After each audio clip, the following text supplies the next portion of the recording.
Yeah, it's the best way for me. It's like, breaking up with an ex. You don't want to do that kind of, okay, we've broken up, but do you want to come around and we'll just sort of, have some food or something? You need to kind of just like do the social media thing, let it go, block if necessary. It's no biggie. They're done now.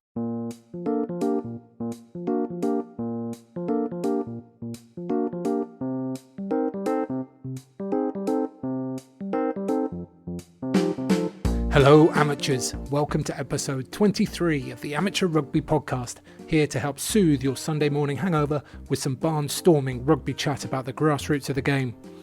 I'm your host Tim, and today I'm in Ayampi, further south along the Ecuadorian coast.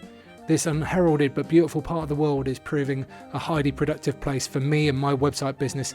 I managed to complete a whole website build last week and I'm looking for more. If you or someone you know needs a website, keep it in the rugby family and get in touch with me on email, hello@amateurrugbypodcast.com. This has been a big week for the murky world just outside the Premiership, with the RFU announcing huge cuts to the funding of the Championship clubs. Last week's excellent episode with James Inglis shone a light onto what life is like for a player just outside the Premiership, and this retrograde step by the RFU will surely only make things worse. My guest this week is James Waterhouse, whose story of struggle, mismanagement and eventual bitterness over life playing Championship Rugby will only make the RFU's decision seem even more scandalous. This interview was recorded in December of 2019 and its release could not be better timed in the current climate. Moose completely lays bare the many injustices and hardships he saw in the Championship and gives some creative thoughts around solutions for players, clubs and governing bodies. With that in mind, please welcome James Waterhouse. James Waterhouse, welcome to the Amateur Rugby Podcast. It's about time. What am I, lucky number 27? Oh, well, we haven't decided yet. Right. This is just the interview. So Okay. The episode number, it might be in the hundreds by the time I decide to put it out. Yeah, I bet it will be as well. How do you feel about that? Well, I just, I think it's great what you're doing. It's a really well done project. But I'm your only rugby mate who works in the media. And I feel like, frankly, an afterthought. You've even done James Ingles before me. You suggested that. You're right. Yeah. Yeah. But it's great to be here. And where are we exactly? We are inside the Radio 1 Newsbeat studio. So this is where the news comes from for Radio 1 and 1 Extra. And I've spent a large chunk of my career here. So lots of good memories. And it's a great place to work. You feel right at home? Yeah, I'm young, hip, against the curve. Against the curve? Ahead of the curve. Yeah. Also against the curve? Yeah, and against the curve. Yeah, okay, yeah. Good. Okay, well, let's do this in reverse then. How have you ended up working for the BBC? Well, you'll remember our mate John Inverdale, the chairman of Isha Rugby. I had a conversation with him when I was thoroughly fed up in around 2011, towards the end of the season, and it was along the lines of, John, I like what you do. We used to see him, didn't we, doing the after the dinner circuit, and he's really polished, and you see him doing all the TV stuff. I particularly liked him on 5 Live, and he said, look, do a postgraduate diploma in broadcast journalism. It's very specific, and go freelance in local radio. And I did exactly that. And how long did that take you? It took a year. Oh, okay. So an academic year. Yeah. So the following September, you had to do an interview day. They sat you in a dark room, faded up, a big red light came on, and they told you to read some lines on a paper just to kind of hammer out whether I could read out loud. And then embarked on a whole new, exciting chapter, really. That was just such a far cry from rugby, and it was pretty much what I needed at the time. And then by the end of the course, I was already freelancing for BBC Local Radio. And how would you say your voice has developed in that time? Is it exactly the same as it was then, or do you think you've... I feel like you can answer that. I mean, I remember when I first started, when I was reading for my local commercial station called Mix 96 in Buckinghamshire, near my parents' house. Very famous. Very famous, great station. Began a long time. And you start off putting on a voice. You try and mimic what you see, what you think you see and hear. So you sort of put it on a bit, and also there's combined with nerves, and you're giving it a bit too much. And there is no substitute for trying to kind of iron that out over the years. Yeah. So eventually, and I revert back to John. He was, he's one of the best at it, and all of the best broadcasters I remember actually with John, he sounds to me the same on air as he does when he's doing the after dinner stuff or when you're talking to him one-on-one. And that is the consequence of decades of experience. And there are men and women at the BBC and beyond who really nail that. And whether it's a radio programme or presenting live telly, they just kind of turn it on and they sound the same and it's kind of seamless. And it takes a long time to get there. And to be honest, I know my strengths now. I'm an out-and-out reporter. I like being out on the road, talking to what I'm seeing, whether it's for telly or radio, online, whatever. Newsreaders, it's a lot more of a challenge. I wouldn't say that's my out-and-out strength, but, it's varied. Yeah. So you like being out, meeting people. Yeah. Being on the scene. Yeah. It's a buzz. Yeah. It's a total buzz, and there is a conflict there. When you deal with some of the most tragic stories, there is an excitement there. There is an anticipation that you sort of go there and you're going to hear from people that have been directly affected by some pretty horrendous stuff that you or I probably will never be. But you'll appreciate with your time in the fire service, and it is a privilege. It is a reason why we do it. It's the old anecdote, in a newsroom, or someone says, "Oh, there's been a house fire," and the following question will be, "Well, has anyone died?" Yeah. And then you're making this editorial call about, to what extent do the public need to know about this? So it feels like a conflict, but you do get used to it pretty quickly. Yeah, I had exactly the same thing in the fire service where, unfortunately bad things happen. You just kind of wanted to be the person that could go and help. If there was any help to be given, Right. you wanted to be that person that could go and help. Right. It's not always the case because you might not be on duty or, somebody else might get called to it. And I guess it's a similar kind of feeling. Well, I think I'm keen to make the distinction. You were there and you're dealing with some pretty horrendous stuff. Sure. The reality of news and journalism on the whole is that you are just speaking to people. You're trying to get a sense of the picture. You might see some death and destruction, but realistically it's going to be a police cordon. There's going to be sirens. By the time we're there and the press release has gone out, unless you're coincidentally there, you're already reacting to what's going on and you're at the mercy of what the police forces or fire crews are going to tell you. So I'm very aware of that. Yes, you're part of it and you get to tell a lot of people about it, but it's still a far cry from what you did. Dealing with it. Which is dealing with it. Yeah. Yeah. Okay. Fair point. Okay. Let's go back to the rugby stuff. So we met at Esher Rugby Club. We did. And I joined halfway through the season that unfortunately we got relegated. And then you decided to go off and leave to stay in the Championship to go and play for Plymouth. Yeah. So I'm really interested in that decision and what influenced it and what were your thoughts at the time? At the time I was 22, 23. I just played the best season of my life for Esher. Mm-hmm. It was a really brilliant year. As you know, the league was restructured. The bottom five went down and we went down and we were something like 30 points clear of Sedgley Park below us. Yeah. I was still highly motivated. I wanted to see how high I could play. And Plymouth came calling and I had the chance to play my first ever year as a full-time rugby player, which is what we all wanted to do. Yeah. And remain in the Championship, as you say. And that was the simple decision. And I say simple, it was very hard at the time because I'd made the friends that I've actually made for life, really. And Esher's where most of my friends come from. But that was the decision at the time. As I reflect on it, I'm not sure it was the right decision. But you can't have regrets, but I'm pretty close to regretting it because of how it went down. It was... I lived in Devon in the southwest. Great experience. Never did it before. Yeah. And I met some great guys down there. The guys you've interviewed, Ben Mercer. I lived with Jeff, my best mate. In the flat, and I'll never regret that.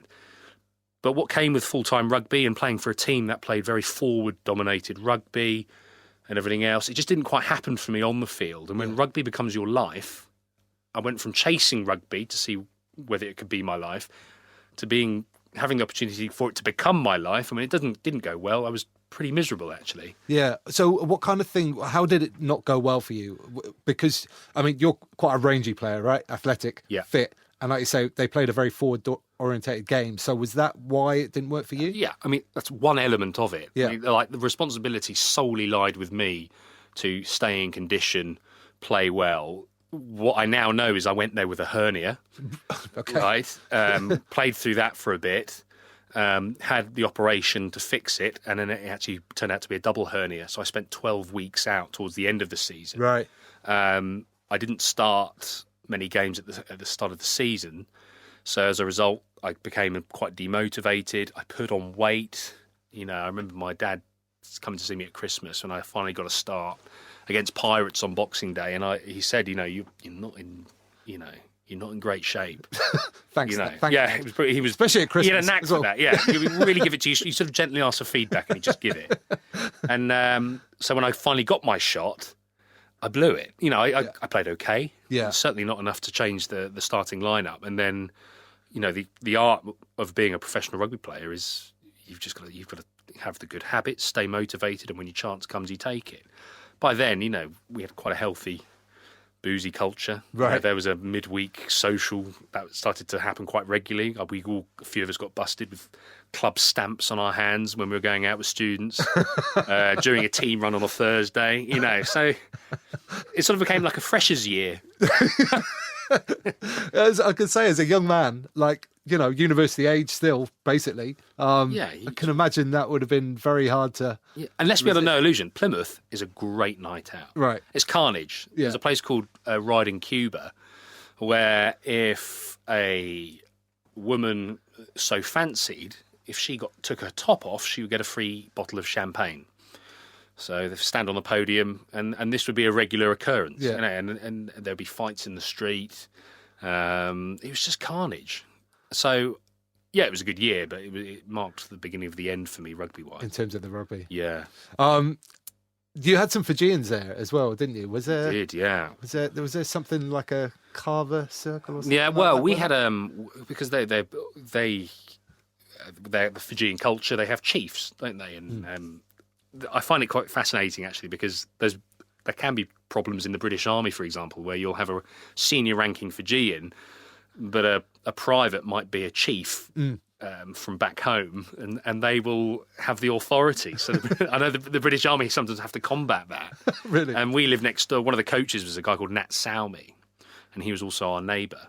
And I played against Nat a couple of times. Really, yeah. Pirates, yeah. Defied the ageing process as well. I think he was easily mid-40s when we knew him, and he'd leave us all for dead in touch. And he just looked terrific and had all the skills and everything else. But he would go next door and have some carver, and you'd soon find yourself sort of lying horizontal while someone was playing some kind of ukulele, and it was nice. It does sound lovely. Yeah, it was lovely. Yeah, but I remember, he was he took the rugby for what it was, and but he was very direct with me. Actually, he's probably the only rugby coach I had really that gave direct feedback. And what did he say? Hey, you did not play well, not at all. Not at all. Any detail? No, actually, there wasn't too much meat on the bone. But actually, just to be, you know what rugby was like. It was rare for someone to sort of say, you didn't play well, and here's why. Yeah. Here's what you should work on. I look back. I know it's predominantly a young man's game, but it just didn't happen. I played at 3 clubs. It just did not really happen. You just got dropped inexplicably, and it would have to be you knocking on the door asking for feedback, which in most jobs is fine, but when you're 21, just a little bit of man management wouldn't have got amiss, and I very rarely had that, and I'm quite resentful about that. Yeah. And you fantasize about going through it again, knowing what you know now, and I would have held my employers to account a lot more. Yeah, and actually said, look, I want to be in this team. I'm determined, and I need to know how I'm going to do it. What do I need to improve? Yeah, exactly. And I remember downloading the Excel spreadsheet when the team selection would come out, and you'd have a knot, and then you'd be dropped, and then you'd be devastated, and the coping mechanisms weren't really there. Whereas, when you work in broadcasting now, you can have feedback most days. Yeah. And you've got the good thing about feedback is you can act on it almost immediately. Yeah, absolutely. I mean, I think rugby was good at giving positive feedback.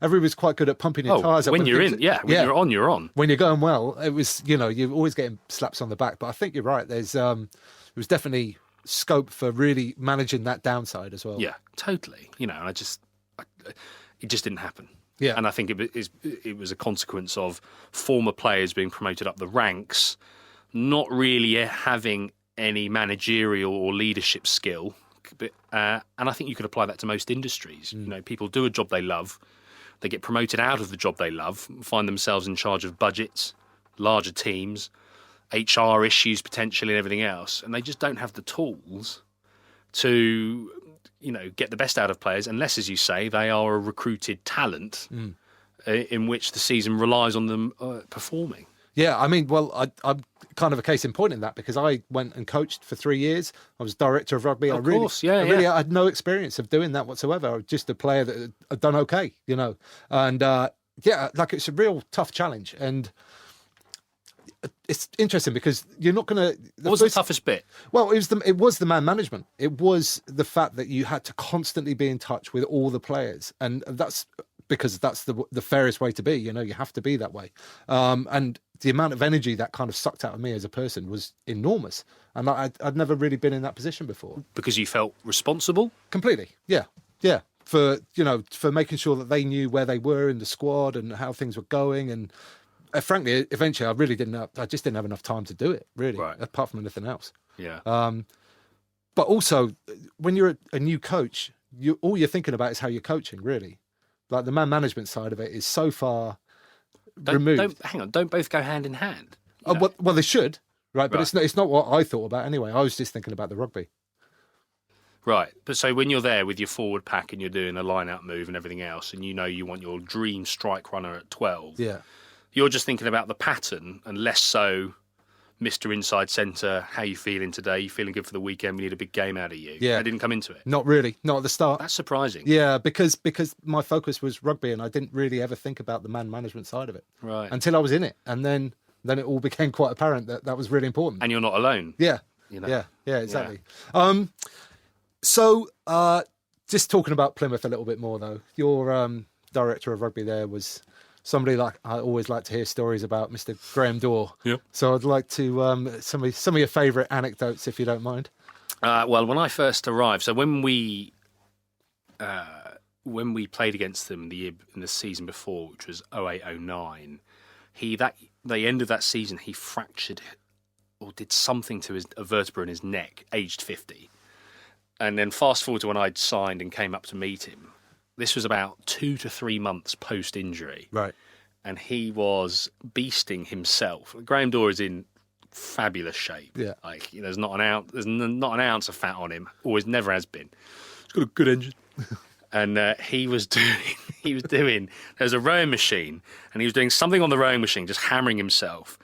Then he would crab walk and push a whole tractor tyre with his head. And this is 2 months post being taken by ambulance to hospital with a suspected broken neck. So that was my first image of him training in the blistering sun. And then I realised that he wasn't quite the norm. Yeah, to say the least. And he came back successfully from that neck injury? Yeah, I played with him in a game against a team that existed briefly called Gale Force, which I think was an amalgamation of a few clubs up north in that British and Irish Cup. Oh, right, and it was blizzard conditions, absolutely terrible. And, he booted up and did his single-arm grenade line-out throws that had the trajectory of a shot put. And...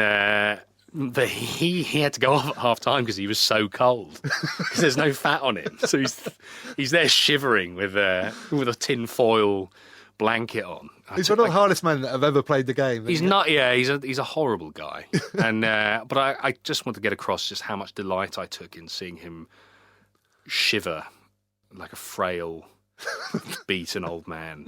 And you've got to bear in mind that he terrorised me for most of that season. I had no selection love. So to see him at that moment in somewhere in mid-Scotland shiver his way off a pitch was a nice moment. Yeah, I can't remember whether it was Ben Mercer or Jeff Griffiths who mentioned this story when he whacked you in training. Oh, he totally... I'd like to hear that from your point of view. Well, you start off really keen, and caveat is I take full responsibility for my poor form there. Yeah. Right. But you start off really keen to make it right, and then you become really pissed off, and then you're sort of thinking, right, I just want to take chunks off this guy. He's really annoying me. And so then I started to try and take a couple of cheap shots. Never really got close enough. And then What did I do? I can't remember what I did. I really cheap-shotted him with a tackle shield when he was sort of trucking out, because obviously he was taking full contact. Yeah. He was taking full part in contact. And then we played a game of touch the following week. This is classic Dorsey, sort of just held on to it. And I remember catching the ball and sort of turning my back to do a switch. And I've released the ball 1 second, 2 second, and next thing I know, I can't breathe and I'm on the floor because Dorsey has just flown out the line, dropped the shoulder, and he's got me right in the kidney. Right in that point where and he loved all that kind of stuff. So yeah, he got me there. But the psychology of him, like he really liked to get inside the minds of his players and but not in a man management sense. I think he just did it for his own kind of indulgence, amusement. No doubt you'll contact Graham Dorr for a response, but he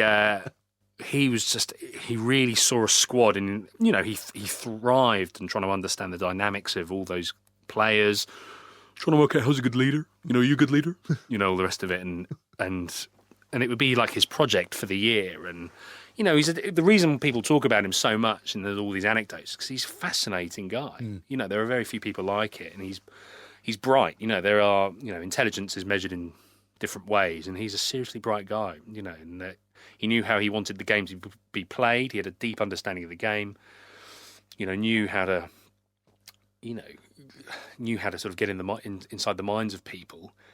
But and history will judge him as a great servant to the game, but. It wasn't since Albion was blessed with huge coffers during the mid-noughties that they actually achieved any kind of league success. They shot up the leagues rapidly. And Dorsey ensured that they stayed there and that they had a signature brand of rugby, which we don't really hear about these days. So, his time at the club came to an end, and, I'd like to see him back in some kind of role. But I just can't think where. Commentator? We saw him do a gig on Sky. Yeah. And this is why you can't help but like the guy. Like he was himself. Yeah. And Stuart, I remember Stuart Barnes admitting it in an interview once. He said sometimes you have to be the pantomime villain. Because ultimately you're there to make good telly. You are the pundit. You are there to take a view, and you've got to back up your view and everything else. And if you have a good enough panel, you'll have a nice range of views, and it's a good bit of programming. But Graham's quite a considered guy, he and I remember seeing him on Sky during a Championship game, and he didn't overspeak. He was very concise with what he said, and credit to him. He was what he said was on the money, and but that sometimes wasn't conducive to as a presenter will be looking for him to really go talk at length and go in on it, go hard on one particular angle. Yeah, so it's like a podcast audience. Those of us who knew Dorsey and watched him on telly. Thoroughly enjoyed it, and everything else. But with sports channels, you're dealing with a much broader audience, which is why I suspect he hasn't appeared more on telly than he has. Equally, it might be because he turned them down, which wouldn't surprise me at all. Yeah, but you just can't underestimate the mind behind him. Yeah.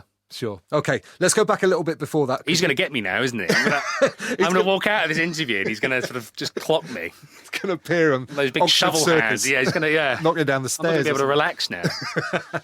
He'll be finding you. But let's go back a little bit further. From before Plymouth, before Esher, you were at Rotherham, right? Yes. And how did you go there? What was the process of ending up there, and how did you enjoy your time there? So I was playing for the University of Sheffield. I was new Rotherham were there, and this was a time when Rotherham had Dave Strettle on the wing. They had a whole host of what will go on to be England's internationals. Gareth Steenson. Oh no, he came the next year. But Rotherham was a dominant force. I got in touch with the second team coach and said, "Look, I'd like to play some meaningful rugby while I'm here." The uni standard wasn't that great, and then the head coach, a guy called Andre Bester, another. I've met interesting Andre. character. You've met Andre. Yeah, I did my level 3 coaching course, and he was on the same coaching course. Blimey. Yeah. Right. Yeah. A similar ilk to Dorsey, really. Yeah. Just he reminded me of Mourinho in a way. Minus the elite titles, but he several European cups, and everything else. But he came into Rotherham, up the standards. He was a bit bonkers, and he watched me play against Leeds Uni, and he was like, "Oh, you'll play well. we'll be in contact. And they offered me a contract. Do you want to guess how much my contract was? I hate these kind of questions. I'm going to go... I'd go low. Yeah. You'll only how much a month, for example? Oh, okay. £400. £200. 50 quid a week. They paid me. And I proceeded... To train twice a week and play on a Saturday? Yeah, all 3 times a week. Yeah. And I did it. Learned a hell of a lot. There was like Eric Lund there, who went on to play for Biarritz. Yanni Bourneman, who was a brutal South African. Henry Faree played for England. Joe Bedford, who was a brilliant 9, played at Leeds. And it was Dave Strettle. Yeah. No, Dave Strettle was the year before, sorry. But it was just endless talent, and there was no way I was going to be selected in that forward pack. Again, another heavily forward-dominated team. Oh, yeah. Right? And I think Rotherham that year broke the record for the number of penalty tries. There's something like 18 in the old National One, just from driving teams through scrums or line-outs into submission. Because they got a really narrow pitch up there as well. Oh, Clifton Lane's a horrible place to play. Yeah. So they did that, and so I didn't get a sniff. Not a sniff. And I remember a pre-season game we played Ulster, and I was on the bench against Ulster. No, I wasn't picked against Ulster first team, and then we played Ulster A team on the Sunday. Yeah.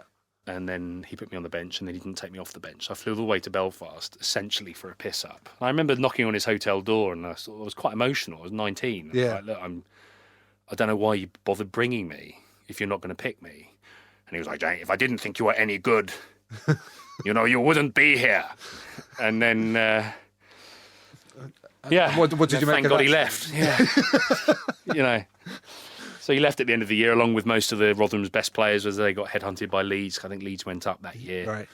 And Sale nicked a couple as well. So there was a bit of an emptying out. And then it was the following year that I got in. Right.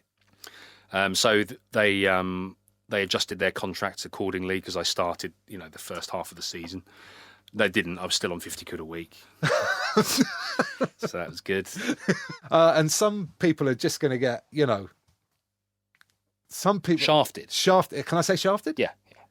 Some people are going to get shafted. They are. Just playing a lot of hard rugby with not very much money. This is the thing. And, people, it's a fact of professional sporting life, is that people will take more of the budget than others.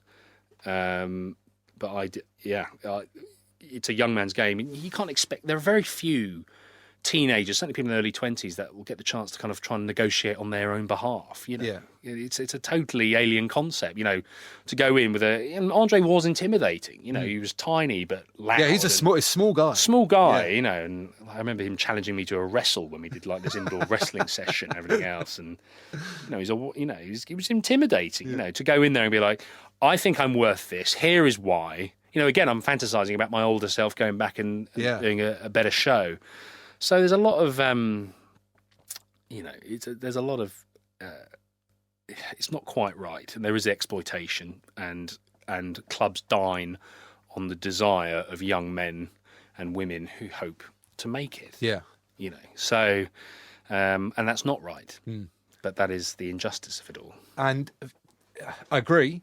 But where's the solution? What could be done to improve the situation in some ways? I think there's more of a national framework. I don't think like if the RFU had more of a stake in the Championship. I mean, here we are all these years on, it's still a mess. We don't really know, is it a professional league? Is it not? Where's the business model here? One man and his dog still come and watch, and yet there are players there on full-time salaries. Where's the player movement going? You and me both know good players who might not have initially got a Premiership contract, who did the business in the Championship and and then have subsequently gone on to back up in the Premiership again. Yeah. I just don't think there's enough of a national framework in our league system in terms of trying to harvest the best talent and keep the ethos of the game and the best clubs in business. And that's in my personal view, the remedy to that. Yeah.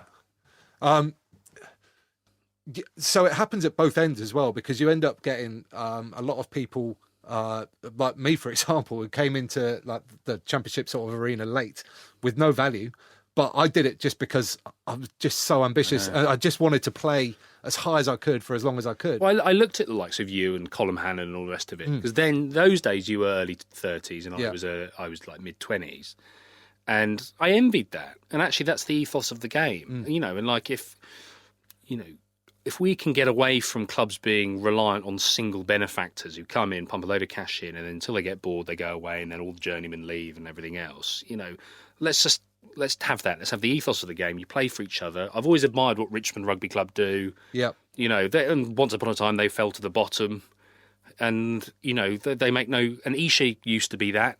I remember, you know, when I arrived there, first of all, its identity was, look, you come here, you'll mingle in the clubhouse with people from all sorts of backgrounds, jobs in, you know, potentially help you out with a job in the city or wherever you want to go, but that was what a London rugby club was to me. And with a lot of teams every Saturday as well. Like exactly. Five or six teams. Yeah, exactly. Saturday. Yeah, and you need to travel the country and do everything else.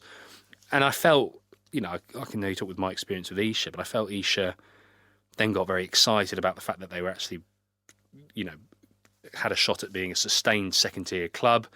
And then thinking, right, okay, what should we do? Like, there are plans for a stand. I remember sitting, you know, in a presentation with Simon Halliday, we'd be like, look at this big stand we're going to have.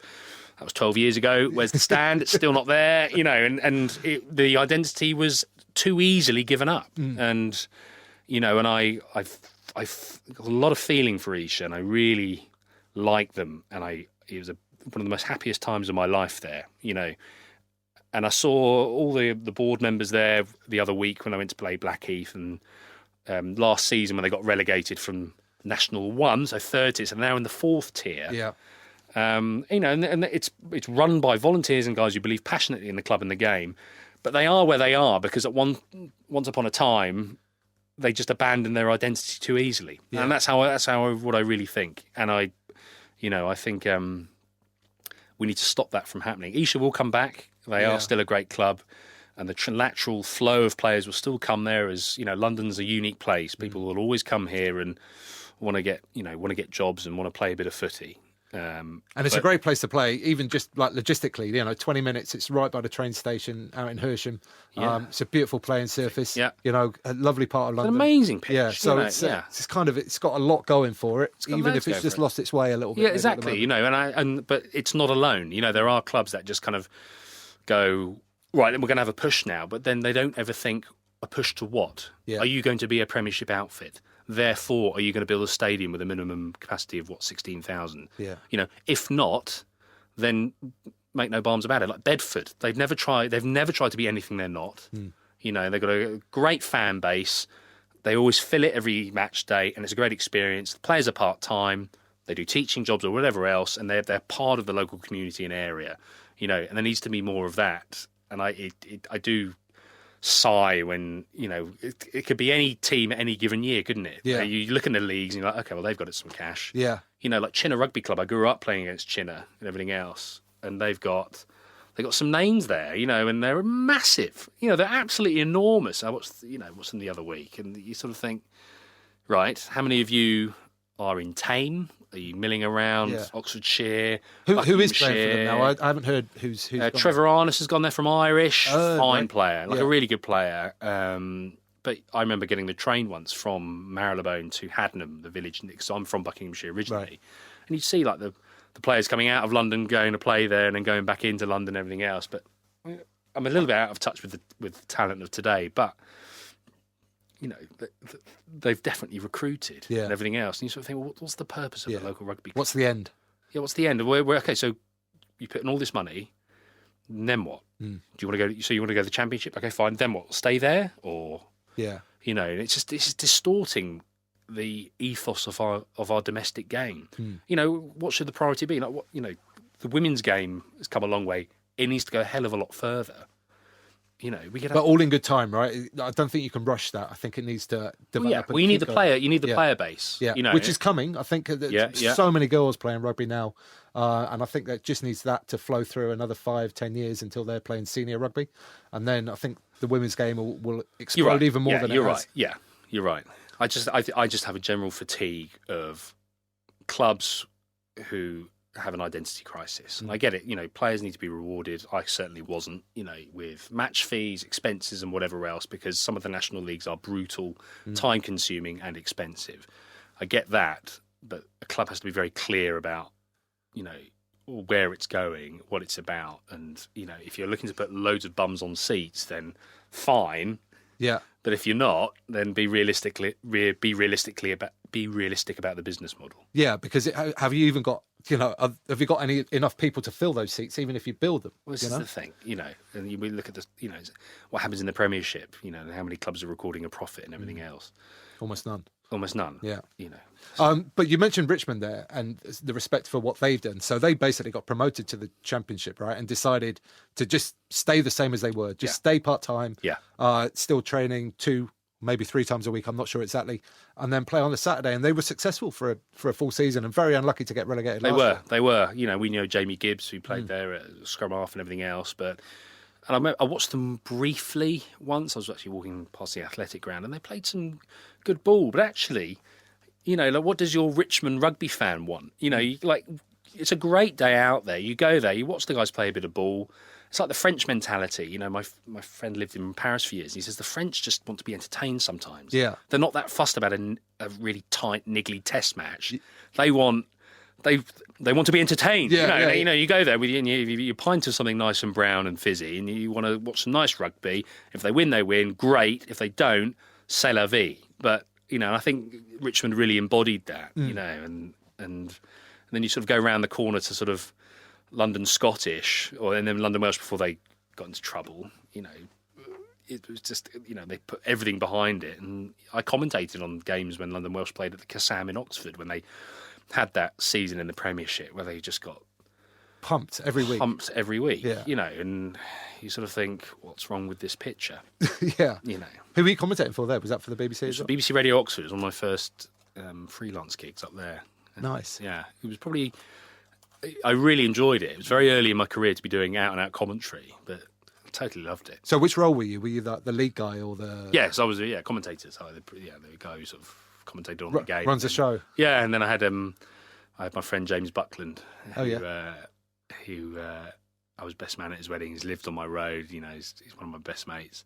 And brought him along. He's London Irish, Wasps, Leicester, you name it. He's done it. And we sat there, and it was a really nice. It was 80 minutes. I'll always treasure. Actually, was it just one game? One game. We sat there with our John Watson mics, and we chatted away. And I'm sure someone somewhere in Oxfordshire was listening. Yeah. So probably, maybe. It's something I've always thought I'd love to do, actually. I think commentating would be such a fun thing. You just get to go to a game, watch it. Oh, it's amazing. It's kind of just that's how I do. When I watch a game, I just chat my way through it anyway. It's true, but I guess you have to be it's an art. Yeah. The people that do it best are particularly gifted. You have to think of the listener. It is you are broadcasting freely for 80 minutes and half time. And you have to do a lot of homework to sustain that and everything else. And it's an art. Yeah. So what kind of things would you say you've taken from your rugby career that have been really helpful for you now in what you're doing? I think durability. I think it's a tough industry to get into, broadcasting, and the whole selection thing we talked about, and trying, knocking on doors, nagging a bit. Yeah. Taking feedback has really helped me. But I do sometimes work with an insecurity there. I'm just desperate to succeed sometimes. You think, God, I just want to, it used to be my be-all and end-all was trying to get the BBC job. Yeah. And now I have to work harder to get some kind of satisfaction out of it and happiness. I do, of course, have that, and I'm very happy and I believe in what I do. But that's your focus. Yes. Right. It shifts. Yeah. And also like being part of a team. Like to us, you do get complacent, but to us it's second nature, isn't it? Walking and go, right, there's some parts of this building you're like, do you want to drink? And people respond to it really well. They're like, yeah, totally. And then you sort of find yourself being like some kind of social lubricant. Yeah. So I'm kind of grateful that I've got that kind of skill where you can kind of go and just kind of drive things a bit, because it's so important. Yeah. Because you spend a lot of time together, and it's sometimes important just to kind of not talk or do shop.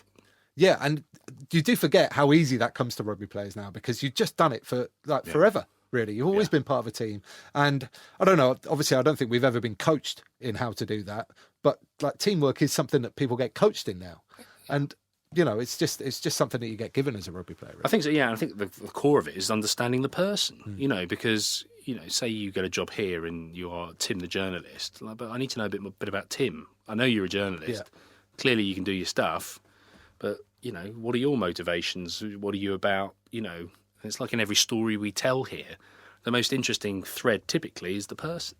Because it makes you care, and it makes you form bonds and everything else. And the older you get, the kind of more lazy you get, I think, in terms of trying to invest in new relationships or, as a team. And it matters because you spend a lot of time together, and what comes with that is politics. What comes with that is pressure. There are times when you have to really pull together, and if you're going to work as a unit, then sometimes that involves, if you're so inclined, sitting in a cellar of a pub and drinking.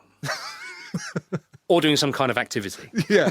Yeah. Drinking activity. Yeah. No, but you're right. And just knowing where that stuff about that person will help inform probably why they might be acting in a certain way, if it's maybe controversial to what you want as well. Yeah, for sure. I learn new things about people all the time. I think sort of, it helps me understand them better and improves your relationship. You think, oh God, actually they've got quite a lot going on in their life. They might be separated in their marriage, and you think, oh, that's why you were actually quite annoyed me the other week. You just think, okay, they've probably got a lot going on. Yeah. Or it could be, someone with a mutual taste, or I love rugby. Do you want to go watch some rugby sometime? Like, is that weird? No. Okay, let's go watch some rugby. It sounds like a great idea. Yeah, great. Okay, fine. Is it a date? No. Just we're just just pals. A couple of guys hanging out. Yeah. Okay.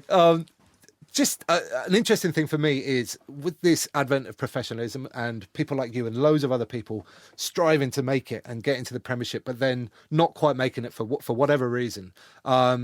Jingles carried on playing, James Inglis, who I was just chatting to previously, but you decided to stop completely. I'm just interested in why and whether you ever considered like playing maybe a slightly lower level. I did try straight away. So okay. I stopped playing proper rugby that last year in Esher. And then I moved back home because I went back to college to train as a journalist. Right. And I played for Aylesbury, my home team club. Played there since I was 9. And I played the first few games. I actually quite enjoyed it. Yeah. James Buckland was coaching then. Okay. That was a test on our friendship, actually, because he had huge expectations on me, and he wanted to succeed with the team and everything else. And he was quite early on in his coaching career. Right, because he's gone on to be he's a brilliant coach. Yeah. I mean, he's coached at Roslyn Park, London Welsh. He's at Old Albanians now. It'd be great to see him in the Premiership as a forwards coach or whatever else. But I remember standing under the showers in Slough. And it was an easy level. I found it really easy to go to. I wasn't as fit as I was naturally. Yeah. And I stood on the showers at Slough, and it changed for me overnight. I just thought, my time is now precious. It is. All of a sudden, when you free yourselves of, and I did to myself as freeing myself of it. It was flipping my life on its head, really. Like rugby wasn't the be all and end all. Yeah. And I just stood on the showers and thought, I'm done. I'm just done. Like I need to be doing something else with my time. And actually, it was less doing something else with my time and more just freeing up the headspace to throw myself into journalism. Right. I needed the clean break. Yeah. It really bothered me. Like it really bothered me when I was doing team runs in the end of Esher. I was like, I don't know anyone who's gay. I don't know anyone, who works in the media or whatever else. Right. Rugby's brilliant, but it's a bubble. Yeah. And in those days, it was, mostly guys of a similar ilk. They're my dear friends now, but you need to kind of experience new things and people. And I went to college, and there were I met one of my best friends is Bengali. She just got out of an arranged marriage. Right. Wants to go train as a journalist. That's one example. Yeah. And it was a hugely diverse class. Not everyone went on to be a journalist, but it was an amazing year. And we studied in Elephant and Castle, London College of Communication. I went raving on a Tuesday night. All the things you never do as a rugby player. And well, not every rugby player. Well, no, some. Officially, yeah. And it was great. I also put on a stone in the space of a year, but I had it was really important. It was like my Etch-a-Sketch moment where I just suddenly wiped everything clean and started over. A few people have mentioned something like that. Dave Slemmer mentioned it on his podcast, where he had a break between, I can't remember where it was, but at some point in his career, he had a break of like 3 or 4 months, and he just found it so important to just be able to clear the decks and actually not think about rugby or what the next step was going to be in his career. And he definitely advised anybody that's sort of going through a little troubling time or a period where they're not quite sure where they should be going to just cut it out completely for the time being. Yeah. And then the answers will probably come to you. Yeah, it's the best way for me. It's like, breaking up with an ex. You don't want to do that kind of, okay, we've broken up, but do you want to come around and we'll just sort of like have some food or something? You need to kind of just like do the social media thing, let it go, block if necessary. It's no biggie. They're done now. Yeah. Easier said than done, I know. But yeah, how do you deal with that, Moose? So on the rugby, sometimes you got to, for me, I know it's personal, but the game, I take a lot of pleasure in being a fan, and and I kind of, I'm happy for it to be there, but I had to just be quite clinical with it. Yeah, and move it on. And do you miss the game now? Yeah, but in the simple sense that I haven't replaced it. Yeah. Do I want to put on my boots tomorrow and play with you on some field in Cornwall? And no, not at all. Not at all. Even with somebody else? Anyone else, for sure. Yeah. No. But no interest. And I as I talk about being a fan, I like going and watch Friends or whatever else, although we're a bit old now, there's fewer friends playing. Anyway. But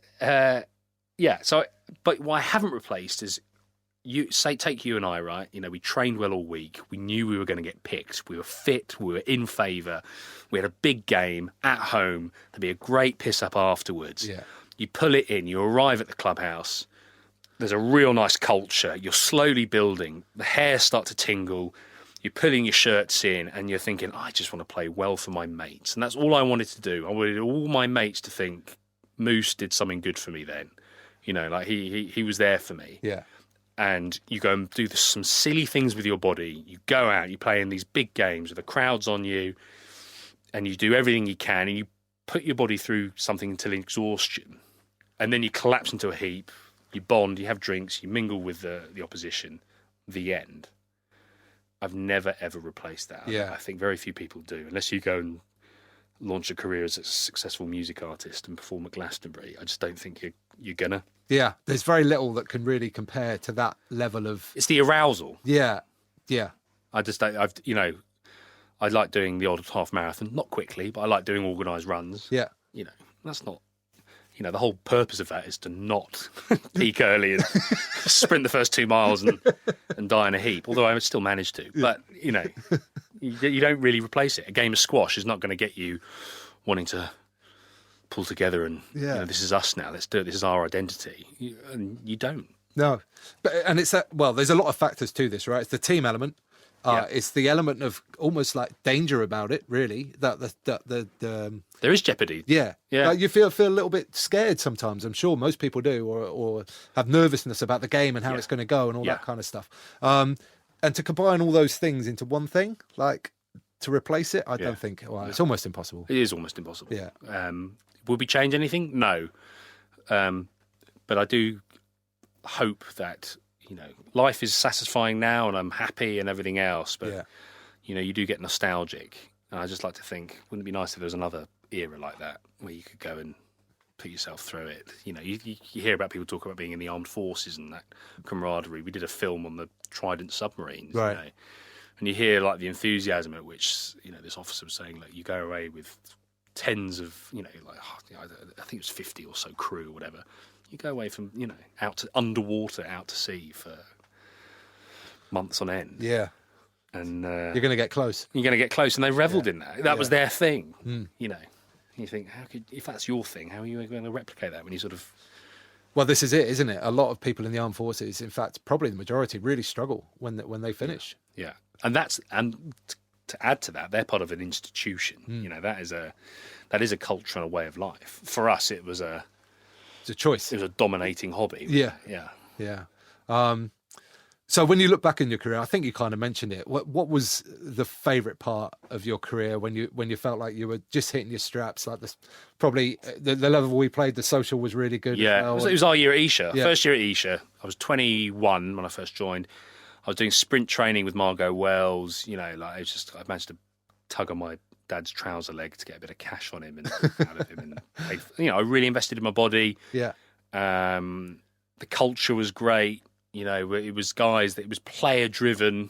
You know, and we played some of the best rugby. I played some of my best rugby. The socials were unbelievable. I was discovering London. And crucially, I met people like yourself from different backgrounds. You know, like I was out of the uni bubble, and you know, I was meeting firemen, recruiters, people that worked in finance, teachers.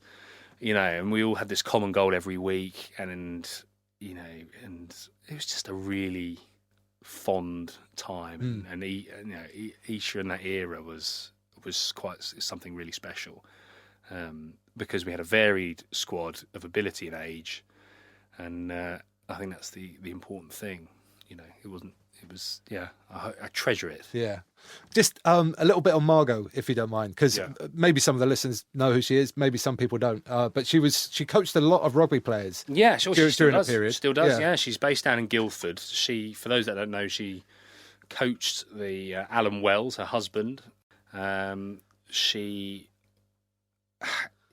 is meticulous with her training program. She's unique. She's got proven results. She's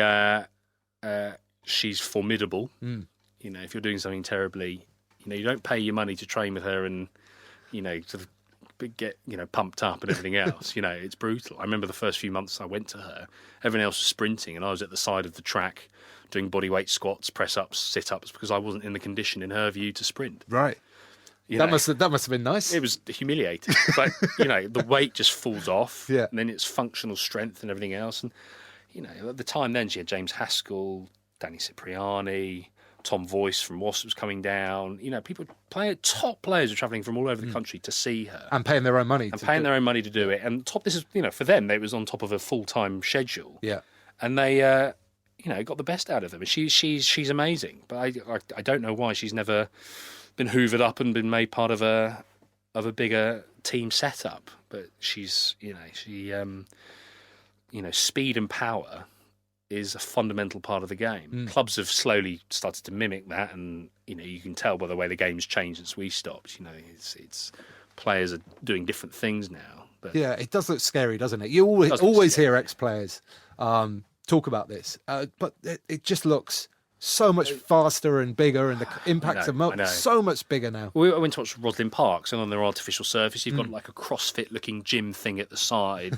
And with these new surfaces, it's a lot more of a clean-cut game. Yeah. And the guys are just hosing them into each other, you know, just colliding, quick ball. It's all this kind of blocker line, isn't it? You would hit the blocker or go behind, whatever else. Play ball, go again, you know.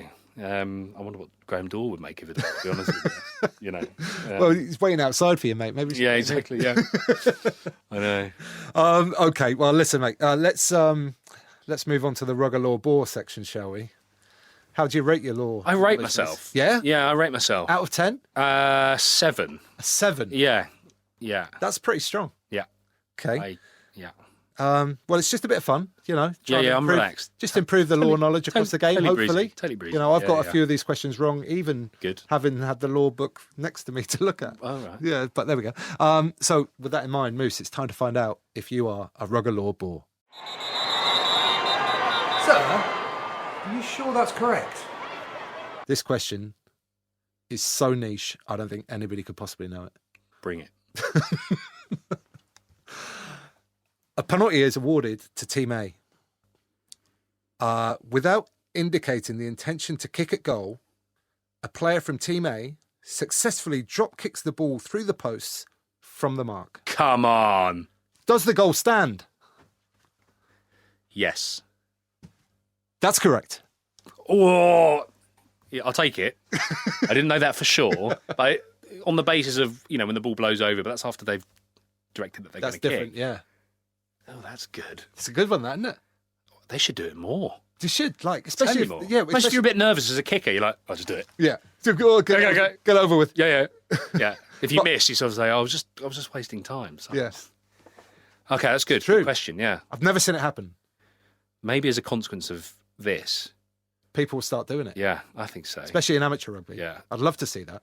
I would love to see that. Yeah. Like an old-fashioned toe punt. Go get it. Low and ugly. Yeah. Over it goes. I'm sure the referees of the lower leagues would be more than aware of that law. 100%, yeah. Yeah. Definitely. But it's good to know that, Moose, you are a Ruggle law bore. I know.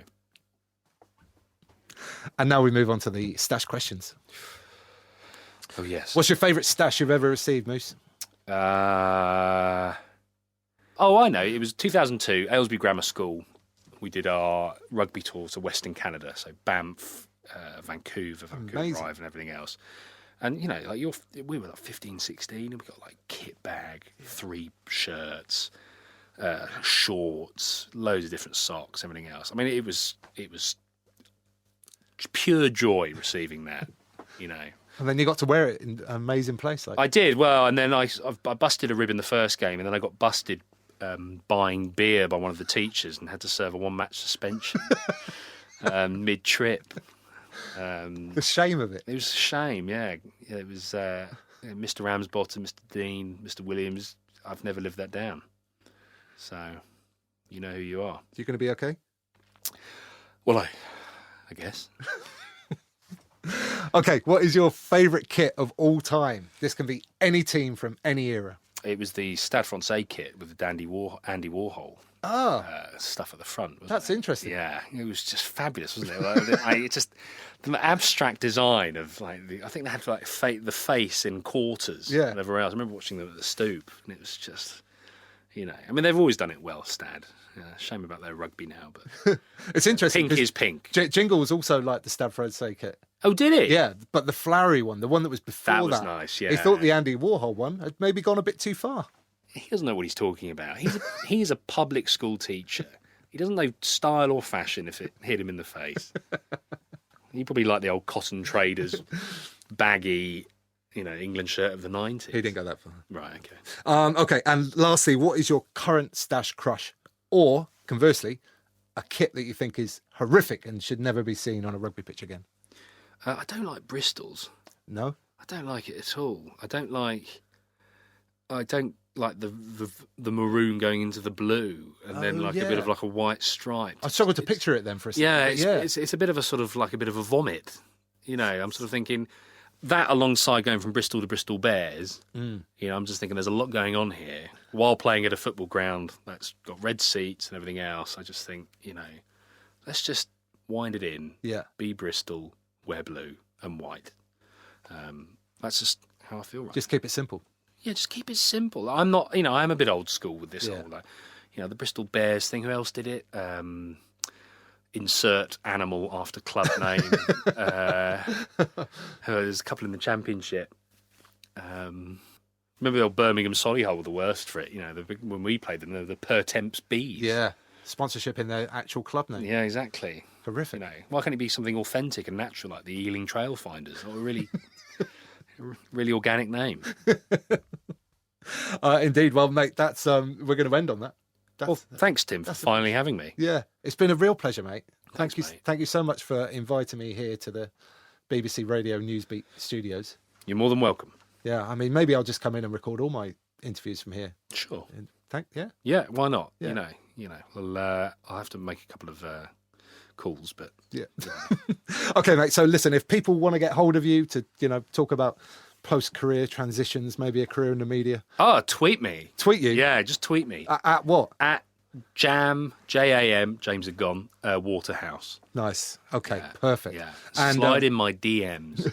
we'll link all that up in the show notes for you folks. So it's just left for me to say, mate, it's been a pleasure. So great to be able to get you on the show at last. Tim, it's a great show. I'm proud of you. It's brilliant. Thanks, mate. Love what you're doing. Thanks, buddy. Cheers, mate. Thanks very much again to Moose for an honest and thoroughly detailed dissection of what life in the Championship can be like. Moose's experience was some 8 to 10 years ago, and although I believe things have improved since then, it's highly likely that the RFU's cuts will cause issues for many players and clubs. Now, if you enjoyed this podcast, you could rate and review on Apple Podcasts. And don't forget to subscribe if you haven't already. But what I'd really like is if you mention it to someone in person the next time you're down your local rugby club. I'll be back with you next week when my guest will be Mark Collier. Moxie, a former teammate of mine from Cheltenham Colts, is the epitome of a club man and also a fellow rugby podcaster. If you want to know what makes amateur rugby clubs tick, then make sure to tune in next week. The scene here in IAMP is one of surf and yoga. After decades playing in the front row, I'm too heavy to surf and too inflexible for yoga. As such, I'll be mostly chilling by the beach and building websites. Get in touch via email, hello@amateurrugbypodcast.com, if you'd like one built for you by a member of the rugby fraternity. So, until next week, get out and play.